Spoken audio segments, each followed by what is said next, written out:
sharing sih, kalau kami banyak ini sih berkecimpung di fasilitas kesehatan, yaitu di rumah sakit. Tentang FKTP, sudah beberapa kali sharing sama yang senior-senior PCN, dapatkan ilmu, kita coba berbagi dengan teman-teman, bapak-bapak, ibu-ibu dari FKTP, puskesmas, dan klinik, dan teman-teman di rekan-rekan dari RSUD Dr. Ipe Abdullah. Di indikator hasil kita untuk hari ini, kita mampu untuk menerapkan pelayanan pencegahan dan pengendalian infeksi pada pelayanan di dalam fasilitas kesehatan bersifat upaya kesehatan masyarakat ataupun upaya kesehatan perseorangan. Yang kedua, menerapkan pencegahan dan pengendalian infeksi pada pelayanan di luar fasilitas kesehatan yang bersifat upaya kesehatan masyarakat dan atau upaya kesehatan perseorangan. Yang ketiga, menerapkan pencegahan dan pengendalian infeksi pada penyakit infeksi emerging dan penanggulangan kejadian luar biasa. Kalau misalnya suara saya tidak terdengar, mohon diinfokan ya. Terdengar cukup jelas. Kemudian pokok materi kita pada hari ini yaitu pencegahan dan pelayanan kesehatan pada pelayanan di dalam fasilitas kesehatan seperti upaya kesehatan masyarakat dan atau upaya kesehatan perseorangan atau UKP. Dimana kalau teman-teman kita yang di FKTP, di klinik, yaitu yang pertama adanya pelayanan pendaftaran dan rekam medis, kedua pelayanan pemeriksaan umum, ketiga pelayanan kesehatan gigi dan mulut, yang keempat adanya pelayanan gawat darurat, dan kelima kesehatan keluarga, keenam pelayanan persalinan normal dan ponet, pelayanan obstetri neonatal, emergensi dasar. Kemudian yang ketujuh, pelayanan rawat inap bagi yang FKTP atau klinik yang mengadakan pelayanan rawat inap. 8, pelayanan gizi. 9, pelayanan pencegahan dan pengendalian infeksi. 10, pelayanan kefarmasian. 11, pelayanan laboratorium. 12, pelayanan konseling. Sedangkan pencegahan dan pengendalian infeksi pada pelayanan di luar fasilitas kesehatan yang bersifat UKM dan atau upaya UKP itu biasanya ada kegiatan pendataan. Pendataan itu bisa kita ke rumah-rumah ataupun di posyandu ataupun di area-area sekitar tempat kita bekerja. Kemudian 2, kegiatan penapisan. 3, kegiatan kunjungan sasaran rumah. Target yang akan kita kunjungi, kemudian kegiatan vaksinasi dan kegiatan tindakan medis lainnya. Oke, seperti home care dari puskesmas ataupun kunjungan bagi masyarakat ataupun pasien yang membutuhkan pelayanan lebih lanjut di rumah. Kemudian 5, distribusi dan pemberian obat. Keenam, kegiatan distribusi dan pemberian makanan tambahan. Ketujuh, kegiatan pelatihan, penyuluhan dan konseling. Kedelapan, kegiatan pemantauan, pembinaan, dan pemberdayaan masyarakat. Kalau kita yang di area rumah sakit, kita juga sama, kurang lebih seperti teman-teman yang di FKTP ataupun di klinik. Kita juga punya pendaftaran dan rekam medis. Kemudian kita dari tadi kegiatan kita jadi instalasi karena unit instalasi gawat darurat, instalasi rawat jalan, kemudian instalasi rawat inap. Kemudian kita punya instalasi rawat inap intensif, dan sebentar lagi akan membuka instalasi hemodialisa. Kemudian 7, instalasi gizi, 8, instalasi sentralisasi sentral dan laundry, ke-9, instalasi rehabilitasi medik, 10, instalasi pemrosesan jenazah, 11, instalasi farmasi, 12, instalasi kesehatan lingkungan, dan K3, 13, IPCRS. Kemudian kita akan berbagi sharing tentang penyakit infeksi emerging dan penanggulangan kejadian KLB. Kita akan juga mempelajari apa sih maksud tujuan dari penerapan pencegahan dan pengendalian infeksi di Pasienkes. Kemudian agar semua fasilitas kesehatan dalam memberikan pelayanan kesehatan dapat mengikuti konsep, prinsip, langkah, dan prosedur pencegahan dan pengendalian infeksi yang sebelumnya telah dipaparkan oleh para narasumber sebelumnya. dari Ibu Cucum, dari Ibu Wardanella, dari Dr. Reni sebagai konselor dasar HES, dan dari Kak Agus Akaruki. Kemudian supaya apa? Supaya agar petugas pengguna pelayanan dan masyarakat serta lingkungan di area kerja rumah sakit atau klinik atau PKTP dapat terlindungi dari penularan penyakit infeksi.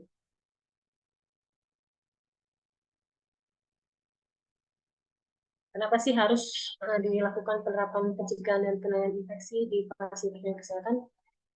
Itu kita melakukannya dengan menerapkan prinsip itu sesuai dengan prinsip dan prosedur PPI yang sebelumnya sudah diajarkan oleh para narasumber lainnya, dengan menerapkan 11 kewaspadaan standar dan 3 kewaspadaan transmisi. Kemudian setelah kita saling berbagi seri, kita akan mengetahui dan memiliki suatu kompetensi, pengetahuan, pengalaman untuk berbagi pada tetangga sesama rekan kerja kita di area kita tempat bekerja.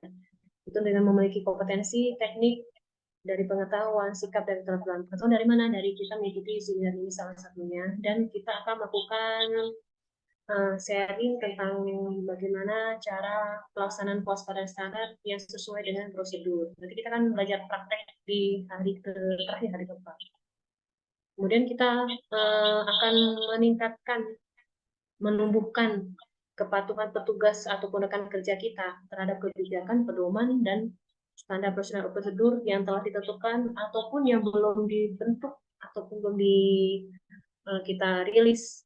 Mungkin sesudah mengikuti seminar ini, rekan-rekan Bapak Ibu semua mendapatkan suatu inspirasi untuk membuat suatu SPO yang dapat diterapkan di area kerja kita, di mana kebijakan dan pedoman dan SPO yang telah kita buat itu tidak bertentangan dengan peraturan atau perundang-undangan baik daerah maupun pusat. Jadi sebelum kita melakukan seri atau seminar ini, kita juga menyesuaikan dengan kebijakan yang telah ada dan kita tuangkan dalam suatu kegiatan edukasi berupa seminar.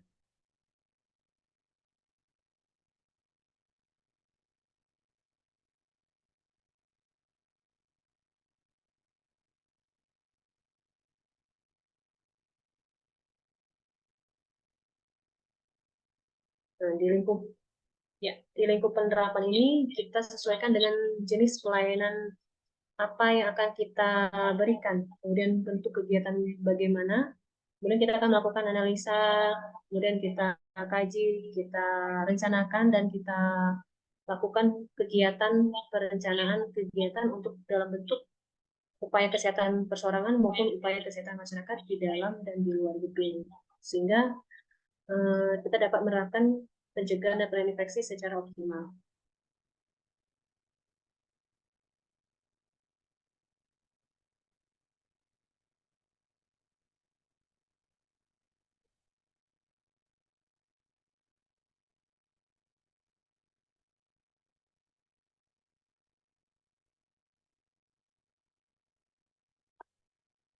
Apa sih yang akan menjadi tantangan kita untuk melakukan penerapan pencegahan infeksi di fasilitas kesehatan, yaitu sasaran pelayanan.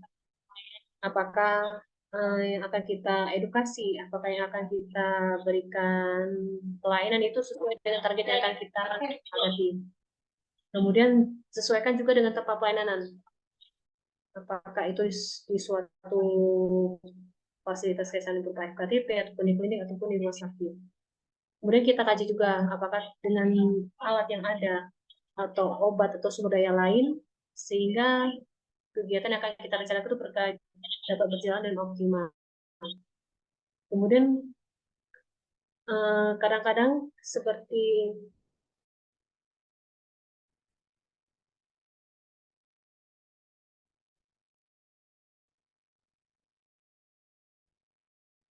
kadang-kadang juga karena maupun sumber kompetensi, sehingga petugas yang melakukan akan melakukan kegiatan penerapan itu menjadi tidak optimal, sehingga tidak terlatih. Sehingga dengan kegiatan seperti ini diharapkan kita harapkan dapat disebarkan di rekan-rekan kerja di area tempat kita kerja masing-masing. Apakah masih sudah tampak atau ada gangguan nggak?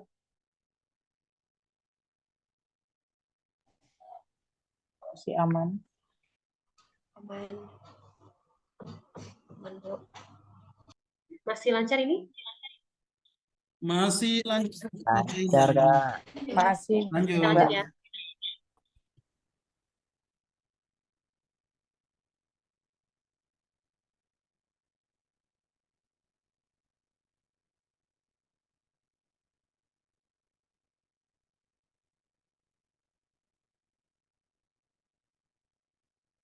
Untuk apa sih edukasi pencegahan dan pengendalian infeksi pada pengguna jasa pelayanan? Itu untuk mencegah dan memutuskan rantai penularan penyakit infeksi yang terjadi pada masyarakat secara dini.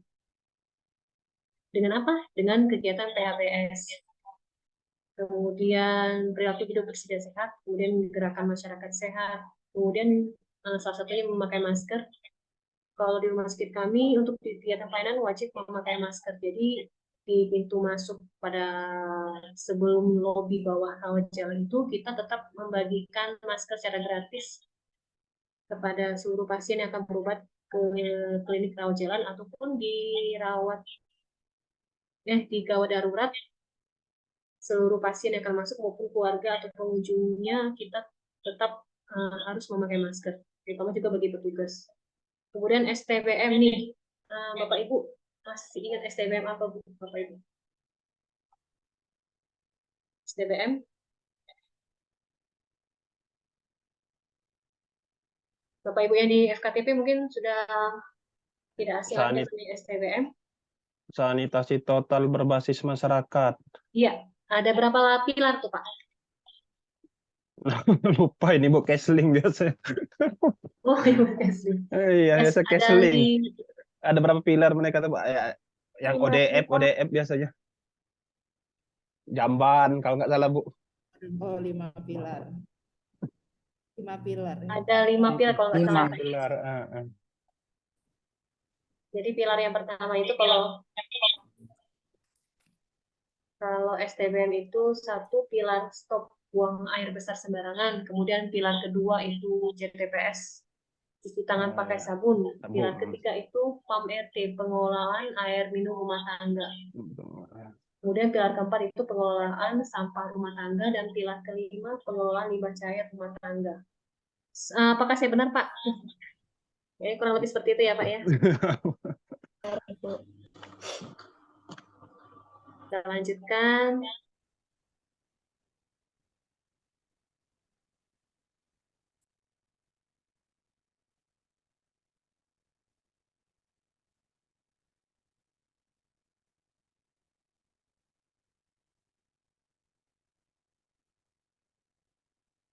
Ya, kita mulai masuk ke pokok bahasan.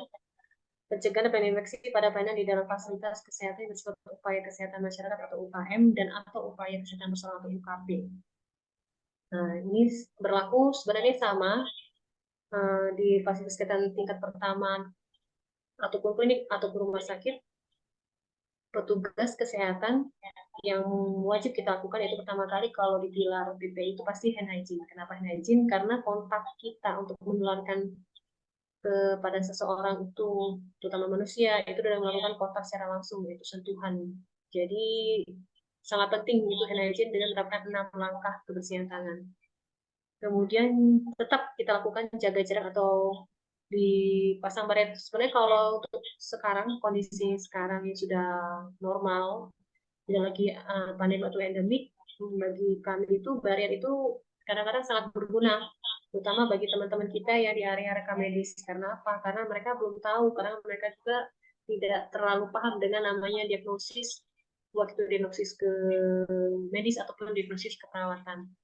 Sehingga kadang-kadang barrier itu sangat penting, karena kadang-kadang pasien itu merasa walaupun mereka sudah berbicara keras, akhirnya tidak terdengar pada petugas, sehingga mereka kadang-kadang terlalu dekat dengan petugas. Jadi bagi saya sih barrier itu sangat penting sih ya, selain dari jaga jarak. Kemudian ketiga, kebersihan lingkungan, sirkulasi udara dan pencahayaan. Ini disesuaikan dengan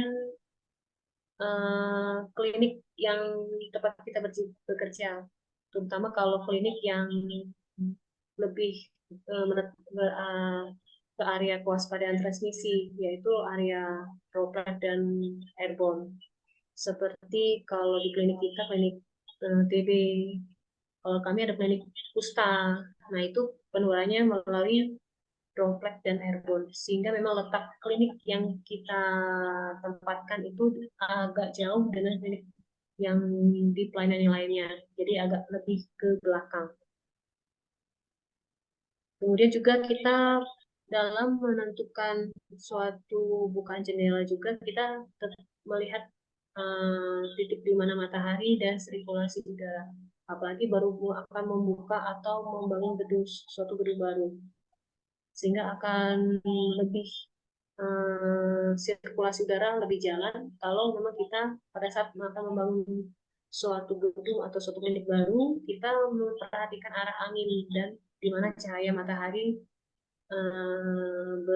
terbit ataupun terbenam, sehingga mempengaruhi letak dari pencahayaan. Yang keempat, kita menerapkan pemakaian alat pelindung diri yang tadi diberikan oleh narasumber kita, Kak Suharuki, sesuai dengan indikasi jenis paparan risiko yang akan dihadapi. Kemudian yang kelima, pengendalian lingkungan sesuai prinsip PPI. Kemudian telah kita juga pelajari pengelolaan limbah dan benda tajam sesuai dengan jenis limbah. Dan ketujuh, tentang pengelolaan peralatan medis yang tadi dipaparkan oleh Ibu Wardanella. Ada 3 kriteria sesuai dengan Spalding, yaitu non-kritikal, semi-kritikal, dan kritikal. Kemudian kita lakukan dekontaminasi itu di area yang terpisah sebaiknya dengan ruang pelayanan. Kemudian penerapan PPI di KTP rumah sakit, kita kelola linen sesuai dengan kategori infeksius dan non-infeksius.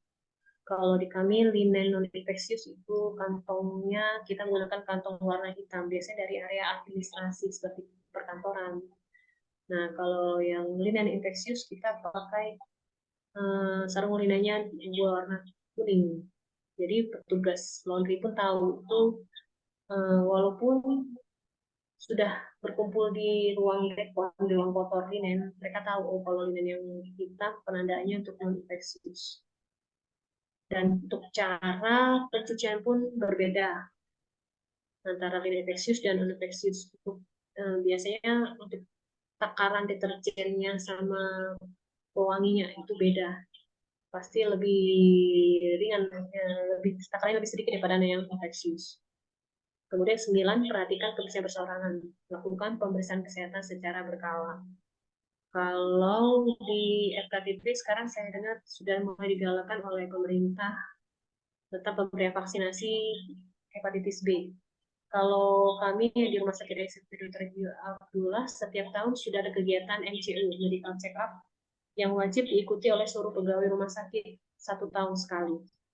Kemudian diberikan kegiatan vaksinasi hepatitis B sebanyak 30 orang yang kami lakukan setiap tahunnya. Karena kita tahu untuk vaksinasi hepatitis B sebaiknya diberikan dengan jarak periode 5 tahun sekali. Jadi memang kalau di kegiatan pemeriksaan kesehatan pertama sudah kami laksanakan di RSUD Dr. Abdullah setiap tahunnya.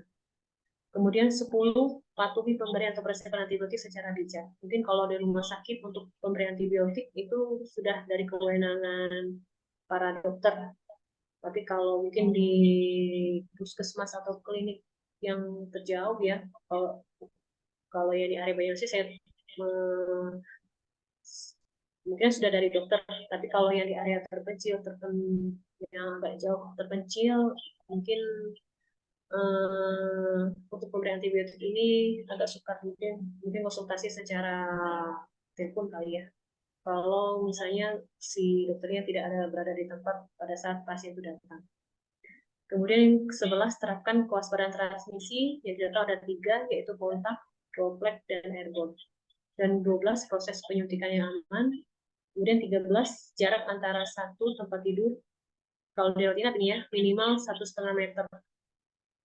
Kecuali kalau dia pasien isolasi. Kalau pasien isolasi itu 2,4 meter. Jadi sesuai dengan standar KRIS juga. Kalau standar KRIS, kalau yang seperti yang Dokter Reni tadi bilang tadi pagi di RSUD Dr. Iva Abdullah itu sudah menerapkan standar KRIS, yaitu jarak antar tempat tidur satu sama lain itu 1,5 meter. Dan tempat ruang isolasi itu 2,4 meter. Jadi ruang kelas 3 kami satu ruang itu isinya 4 tempat tidur. Kalau kelas 2 itu 2 tempat tidur. Kemudian kalau ruang isolasi, kami punya ruang isolasi khusus kayak kemarin untuk penyakit infeksi emerging, kami punya ruang infeksi tekanan negatif. Itu ada satu kamar satu, kemudian ada yang satu kamar isinya 2. Disusulkan aja tempat tidur di 2,4 meter. Atau bila kita dirawat inap tapi tidak punya ruangan yang cukup, jadi kita bisa lakukan namanya cohorting. Jadi kita satukan pasien yang punya tanda gejala yang sama dengan sesuaikan dengan kewaspadaannya, apakah dia sesuai kesesuaian transmisi airborne ataupun kontak ataupun droplet. Jadi jangan transmisi kontak kita satukan dengan droplet airborne. Pasti yang kontak tadi akan mengalami, kita takut akan mengalami case, yaitu terjadinya penularan infeksi satu sama lain yang sangat tidak ingin kita harapkan kepada pasien kita.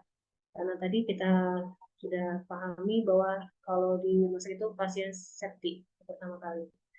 Kemudian kita lakukan edukasi pada pengguna layanan, yaitu pada pasien ataupun pengunjung ataupun keluarga pasien datang, yaitu dengan pertama dengan pemakaian masker. Kemudian kedua kebersihan pernapasan dan ketiga etika batuk pada saat pasien datang. Kemudian kedua kita ajarkan kebersihan tangan sebelum masuk ruang pemeriksaan. Biasanya kami di meja-meja di ruangan klinik kami tersedia hand rub, jadi kita ajarkan edukasi memakai cuci tangan. Kemudian kita tiga terapkan perilaku bersih, sehat, dan terapkan gerakan masyarakat sehat. Kemudian 4, konsumsi makanan dan cegah stunting dengan isi piring itu sekali makan. Kelima, kita lakukan edukasi tentang perawatan luka selama di rumah, perawatan bayi baru lahir ataupun ibu postpartum atau ISC. Kemudian perawatan pencegahan dekubitus pada pasien dengan stroke ataupun edukasi yang lainnya yang berguna untuk pasien-pasien yang harus melakukan perawatan di rumah setelah dirawat di rumah sakit ataupun memang harus tetap melakukan perawatan di rumah. Bagaimana dengan PPI pada pelayanan di dalam fasilitas kesehatan rumah sakit, terutama di rumah sakit kami, kita sharing saja ya. Sama seperti yang telah diajarkan oleh Ibu Wardana tadi, alat pemrosesan alat peralatan setelah dipakai sesuai dengan spouting itu ada pre-cleaning, kita rendam dulu dengan disinfektan deterjen, kemudian kita lakukan pembersihan, cuci bersih, irisan, keringkan, kemudian di mana sebelumnya telah kita pilih apakah itu non kritikal ataupun semi kritikal ataupun kritikal. Ini alat prosesan yang kita lakukan di RSUD Dr. Abdullah. Kita mempunyai dalam pengambilan alat kotor, kita punya namanya lift barang kotor. Jadi dari setiap ruangan kita masukkan, kita isi daftar checklist, form checklist barang-barang dari unit mana. Ini ada form checklist. Kemudian kita letakkan dalam suatu kontainer tertutup. Kita masukkan di kontainernya, terus kita masukkan di lift barang kotor. Lift ini terhubung langsung ke CSSD di lantai 4. Nanti di CSSD kita lakukan tadi sesuai dengan alur pemrosesan, kita lakukan cleaning di ruang dekontaminasi. Nah, ini kita lakukan, kalau kita lakukan secara manual, ini ada SIM-nya, tempat pencucian alat secara manual. Kemudian ini kita punya washer, pencucian secara menggunakan alat. Suara saya masih terdengar ya? Masih. Ya. Terus kita lakukan pencucian secara pakai mesin, kita keringkan di alat. Jadi mesin ini double door, jadi ada pintu satu lagi, satu ke arah dekon, satunya ke arah ruangan packing.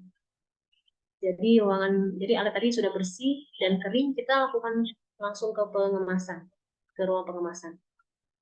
Nah, di ruangan dekontaminasi ini, karena dia alatnya kotor, jadi kita atur sirkulasinya. Di sini namanya ada sirkulasi untuk tekanan negatif. Jadi udara kotor yang ada di ruangan dekon ini tidak akan masuk atau menyebar ke ruangan sebelum atau ruangan lain. Nah, kalau di ruangan pengemasan ini kita atur dengan tekanan positif.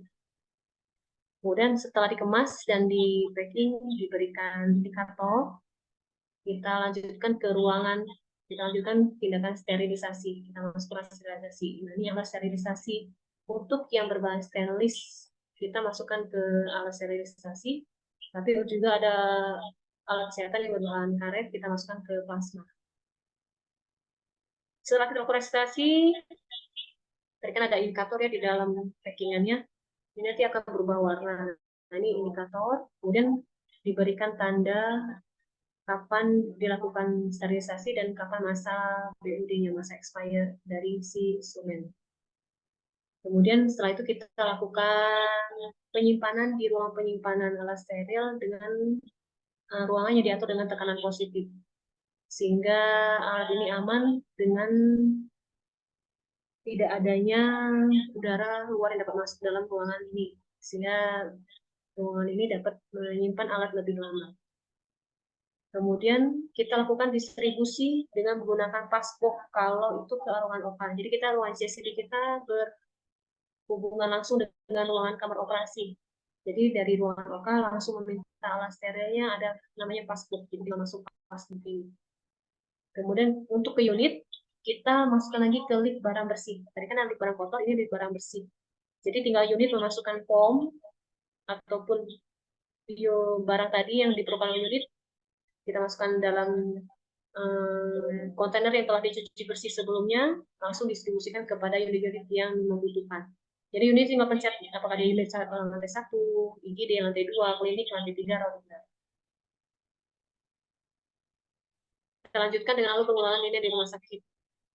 Tadi sudah dipaparkan juga oleh Ibu Ornella, di mana ada periman linen kotor, ada pemilahan di ruangan, kemudian akan dilakukan. Kalau linen kita, petugas kita yang menjemput ke unit. Jadi petugas tinggal mengambil mana linen infeksius dan non infeksius. Nah, nanti dibawa oleh unit ke unit laundry, dilakukan penimbangan, kemudian dilakukan pencucian, pengeringan, kemudian dilakukan setrika, perapihan. Kemudian kalau pas kita lakukan pengeringan tadi, dilihat ada masih kotoran, nanti itu linennya masuk ke bagian cuci ulang. Nah, itu masuk indikator kita apakah ada terjadi kejadian rewash atau cuci ulang linen. Untuknya selama sampai bulan November ini di instalasi laundry kami tidak ada indikator rewashnya 0, jadi tidak ada kejadian linennya dicuci ulang. Kemudian dilakukan pelipatan. Dari sini kita identifikasi linennya berasal dari mana. Kalau linennya dari OK atau memang linen-linen yang perlu disterilkan, kita distribusikan ke DFD untuk disterilkan. Seperti jubah, duk operasi, biasanya duk bolong, kita lakukan sterilisasi. Kemudian kita lakukan penyimpanan. Untuk linen sendiri kita ada hitungannya 4 stok linen. Jadi satu unit itu minimal ada perhitungannya untuk 4. Jadi 1 pakai, 1 cuci, 1 simpan di ruangan, 1 penyimpannya di instalasi laundry. Jadi kalau kita melakukan perhitungan untuk jumlah linen, pengadaan linen, kita ngitungnya dikali 4. Jadi 1 cuci, 1 pakai, 1 disimpan di ruangan, 1 disimpan di instalasi laundry. Kemudian kita lakukan distribusi. Ini alur linen di pengelolaan di rumah sakit kami, respirator juga. Jadi linen kotor masuk dari pintu masuk linen kotor. Kita ke ruangan dekontaminasi, yaitu linen kotor di ruang dekon. Di mana pas linen itu di bawah kita menggunakan tempat tertutup. Jadi linen-linen tadi yang sudah di dalam kantong linen kotor yang sudah kita bisa infeksius atau infeksius, kita tutup selama perjalanan menuju ke ruang dekon. Di ruangan pencucian kami ruang dekon terbagi 2 mesinnya. 1 untuk mesin non infeksius di sebelah kiri, jadi mesinnya ada 2. Kemudian ada lagi mesin infeksius. Untuk takaran deterjen ataupun pewanginya itu disesuaikan dengan jenis dari linennya. Kemudian mesin tadi yang infeksius ini dia double door, jadi 2 pintu. Nah, ini pintu satunya ke ruangan pengeringan. Nah, ini pintu yang tadi untuk pencucian. Kemudian kita masuk ke ruangan pengeringan. Nah, di ruang pengeringan ini kita ada mesin pengering. Ini kalau nggak salah sampai berapa kilo ya? Ada Bu Eci, masih Bu Eci. Ini kalau nggak salah sampai berapa kilo ya Bu ya, yang pengeringan ini ya? Mesin pengering kita ada dua unit. Ada 2 Bu ya. Beratnya bisa sampai 50 kilo, sama yang satu lagi 35 kilo. Nah, total 100 kilo ya Bu ya. Lebih kurang 80-an. Iya. Terima kasih Ibu Eci. Kita lanjutkan, kemudian kita lakukan setrika. Kita punya mesin setrika pakai alat. Nah, kita masuk ke ruang penyetrikaan biar rapi. Kemudian kita lakukan pelipatan. Kemudian kita simpan di ruang penyimpan instalasi laundry. Kita lakukan, kita ada kastur stoknya, mana linen yang kita simpan, mana yang akan didistribusikan. Tadi kan hitungannya 4 soalnya. Hitungan yang keempatnya ada yang disimpan di laundry. Kemudian ada juga yang langsung kita distribusikan dengan menggunakan linen tertutup. Jadi petugasnya langsung ke unit yang tadi telah mengisi form. Jadi kita bagikan lagi linen kotor yang telah sudah masuk ke instalasi laundry, kita cuci bersih, kita distribusikan kembali ke unit. Lewat dengan pintu lain. Tadi kan pintu linen kotor. Yang ini itu sudah linen yang telah siap di instalasi kami, instalasi gizi, ada instalasi gizi, ada kegiatan perencanaan menu, kemudian pengadaan bahan makanan, kita terima, kemudian kita lakukan penyimpanan bahan, ada penyimpanan bahan mentah, kemudian bahan kering,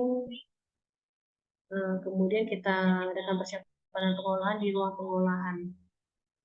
Kemudian kita lakukan pengolahan makanan di bagian tengah di instalasi gizi.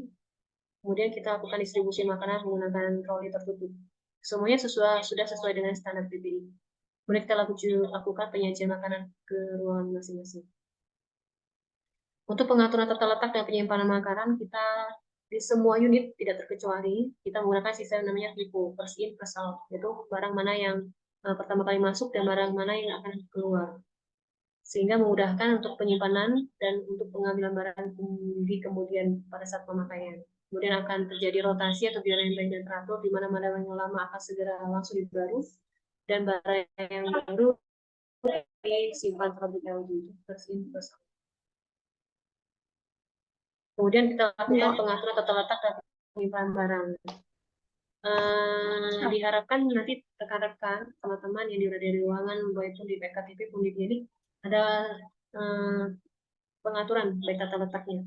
Jadi kalau kita di ruangan itu, tata letak tinggi lemari dari permukaan lantai itu minimal 15-25 cm. Jadi kalau kita beli lemari, usahakan ada kakinya. Jangan langsung beli lemari yang tidak ada kaki, sehingga tidak ada jarak dari permukaan lantai sama lemari. Kemudian jarak penyimpanan barang dari yang paling atas plafon sampai yang rak paling bawah itu jaraknya minimal 60 cm. Kemudian jarak penyimpanan dari dinding, batas dinding ke rak itu minimal 5 cm. Nah, tadi Bu Wardadela membicarakan bagaimana kalau kita cuma punya satu lemari di ruangan. Jadi kita, lemari paling atas itu untuk ruang alat yang steril. Kita atur berdasarkan FIFO. Apakah ambilnya paling atas ataupun paling bawah, kita kasih keterangan ambil paling atas, simpan paling bawah. Berarti kalau kita pakai yang first out-nya ambil paling atas, in-nya simpan paling bawah. Kemudian misalnya kurang lantai kedua bisa kita pakai untuk alat kesehatan. Yang ketiga untuk BMHP yang lainnya. Jadi yang alat sel itu letaknya paling atas. Kemudian untuk pembersihan mobil ambulans, jadi itu sudah bisa oleh Bu Wardadela. Kita lakukan pembersihan rutin, jadwal pembersihan setiap minggunya. Pembersihan mobil wajib dilakukan setelah selesai pakai, kemudian rutin dilakukan secara berkala. Kita prinsipnya pembersihan mobil ambulans sesuai dengan spill kit infeksius. Kita terapkan dulu, lihat dulu kondisi mobil. Kalau kondisi mobilnya kotor, kita lakukan prinsip spill kit infeksius. Kalau mobil cairan ataupun darah, kita lakukan dengan pembersihan secara deterjen biasa. Kita lap-lap ataupun kemudian setelahnya kita lakukan pembersihan pakai alkohol, jadi lebih bersih lagi. Kita punya ruangan khusus isolasi untuk pencegahan transmisi, yaitu kalau kita masuk ruang IGD, kita punya ruangan isolasi IGD khusus dengan bertekanan negatif. Jadi kalau di rumah sakit respiratory darurat, kita punya ruangan infeksi tekanan negatif. Tahu dari mana tekanan negatif, Mbak Marin? Ini kita punya namanya Magney Herling di atas pintu, ini untuk mengatur tekanan negatifnya. Nah, kemudian ini untuk mengatur sirkulasi darahnya. Kita juga punya ruangan namanya natural airflow, di mana ini menggunakan jendela dan kipas angin dengan bantuan ventilasi mekanik, yaitu ada press air dan exhaust fan di bawah jendela. Di mana ini untuk transmisi airborne. Kita juga punya ruangan isolasi tekanan negatif, di mana ini sama seperti tadi ruang isolasi di IGD pas kita pandemik COVID kemarin, ini juga untuk ruangan dengan infeksi new emerging. Itu kita punya ruangan yang dindingnya pun diatur dengan dinding khusus, yaitu dinding sepsis panel, di mana dinding ini juga kita pakai untuk ruangan BSL dan ruangan OK. Jadi ruangannya khusus, sehingga ruangan ini diatur untuk tekanan sesuai dengan yang kita inginkan, yaitu tekanannya negatif, ya, di mana diatur ada Magney Herlingnya. Ini pemeriksa, di mana tadi kan kita sudah melakukan kegiatan pelayanan sesuai dengan standar SPO, tapi kita juga butuh untuk suatu kualitas mutu, bahwa tindakan yang kita lakukan sesuai dengan SPO. Jadi kita lakukan pemeriksaan kualitas mutu bekerja sama dengan pihak ketiga. Kami di sini pemeriksaan dengan kultur untuk pengujian kualitas mutu produk kami. Itu kita kirim sampel kita ke BBLK. Kita ada kegiatan pemeriksaan kultur setahun 2 kali, yaitu di instalasi gizi kita melakukan kegiatan kultur makanan dan piring saji, di mana kita mengundang dari petugas BBLK untuk melakukan kultur pengambilan sampel bahan makanan dan alat makan.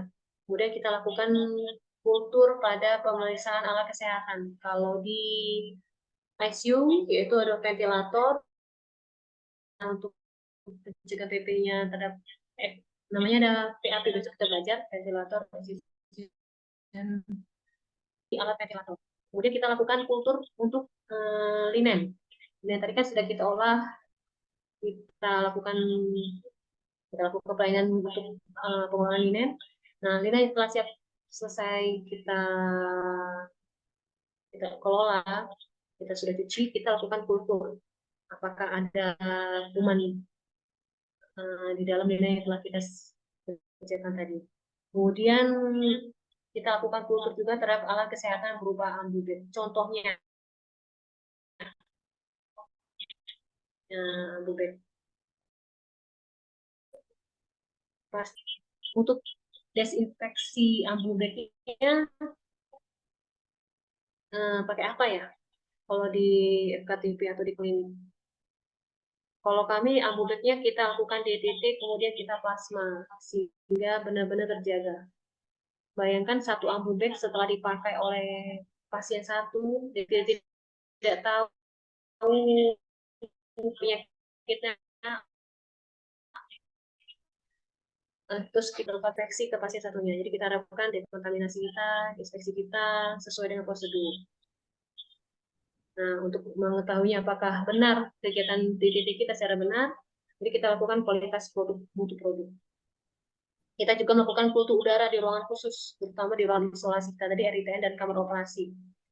Ini setahun 2 kali. Kita harapkan dengan pemeriksaan kultur udara ini, kita mengetahui apakah ruang kita memang sesuai tahap pembersihan dekontaminasinya, sehingga siap dipakai. Diharapkan akan mencegah tadi, yaitu hidung, infeksi daerah operasi, ataupun infeksi yang lain yang terjadi di ruangan khusus kita ini, yaitu ruang isolasi dan kamar operasi. Sehingga kegiatan pelayanan kesehatan kita dapat berjalan dengan optimal.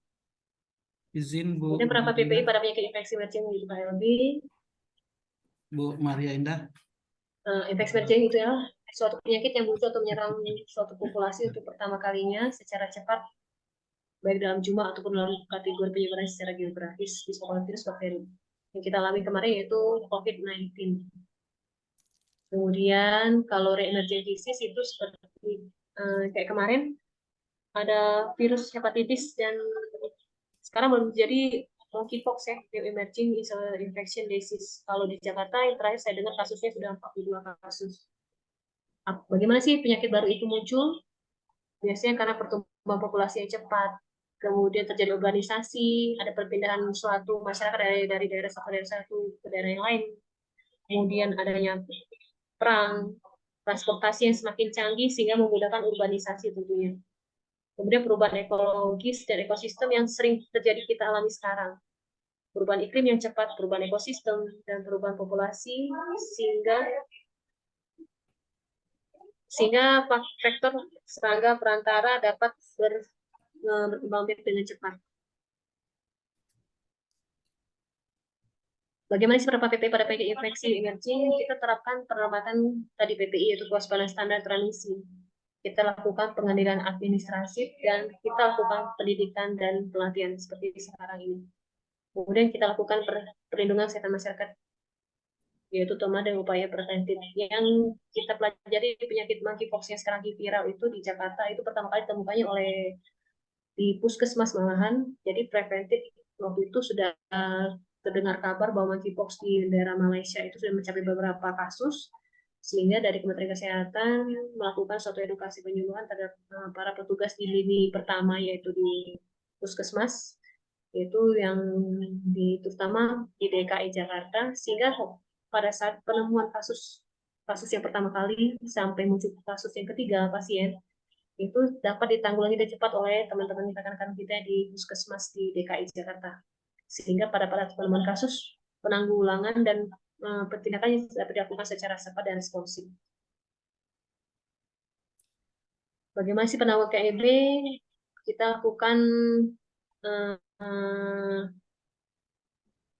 dengan pendidikan epidemiologi, kita lakukan pemeriksaan pada penderita pasien, kita lakukan pemeriksaan, pengobatan, dan terutama dengan isolasi, termasuk karantina. Seperti yang COVID-19 kemarin, kita lakukan isolasi di ruangan khusus, sehingga dapat mencegah infeksi yang jumlahnya lebih besar lagi. Kalau KLB itu adalah peningkatan jumlah kasus yang cukup bermakna dari tingkat endemik pada kurun waktu tertentu, dengan jumlah kematian yang lebih dari biasanya. Kemudian munculnya kasus yang sebelumnya belum pernah ada atau muncul kembali. Apakah saya kecepatan? Kecepatannya sedang Bu Marienda. Cuma izin Bu mengingatkan waktu kita sudah lewat 7 menit dari jadwal Bu. Oh iya. Ya. Ini sudah kesimpulan. Jadi penerapan PPI pada pelayanan kesehatan itu dilakukan berdasarkan resiko paparan. Kemudian harus mengikuti konsep, prinsip, dan langkah sesuai dengan prosedur PPI. Penerapan PPI bertujuan agar petugas pengguna pelayanan kesehatan serta lingkungan terlindungi dari penularan penyakit infeksi. Ya, sekian. Terima kasih.